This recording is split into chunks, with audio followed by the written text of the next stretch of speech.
I think first of all about the movement, because the movement only has come into being in the last few years, of course made possible by technology and the internet and all those wonderful things.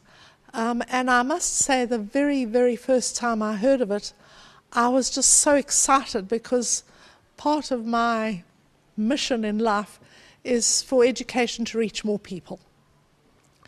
And it seems to me that so many of the problems of the world are connected with the absence of education.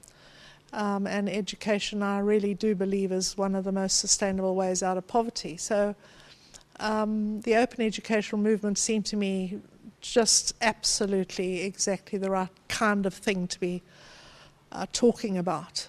Of course, MIT set things in motion with the help of the William and Flora Hewlett Foundation, which we need to acknowledge all the time, because they've helped all sorts of people do what they might not have been able to do otherwise. And indeed, they helped the Open University. The Open University in the UK was the first British university to put resources on the web. So I still feel, even after the intervening years have passed, I still feel like a bit of a missionary for open educational resources, because, and indeed the people who come to this conference are missionaries. They are the people who are working and making it real, and they're working really at the edges of institutions mainly, not yet in the mainstream. I hope in the mainstream in the relatively near future, but I don't know how far we are away from the mainstream. So I'm here at this conference because I want to show support for the people who are the missionaries, who are making it happen. So that's important. And then I've focused my talk on posing questions for various people, various groups of people.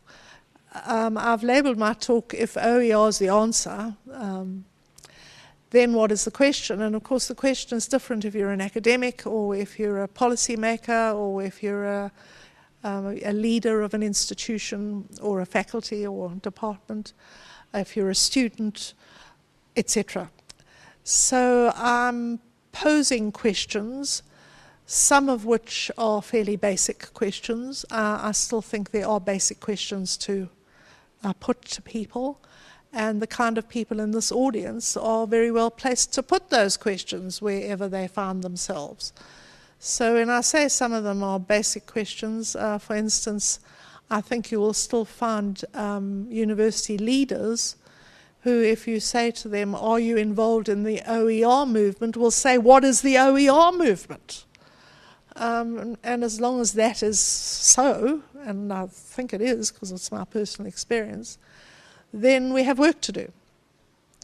So we need all the people who are working on the practicalities, the operational, overcoming operational difficulties, making it easier to do, easier to operate, easier to join in. But we also need some big questions being put to leaders, policymakers, etc. And also, I have to say, to academics who are not necessarily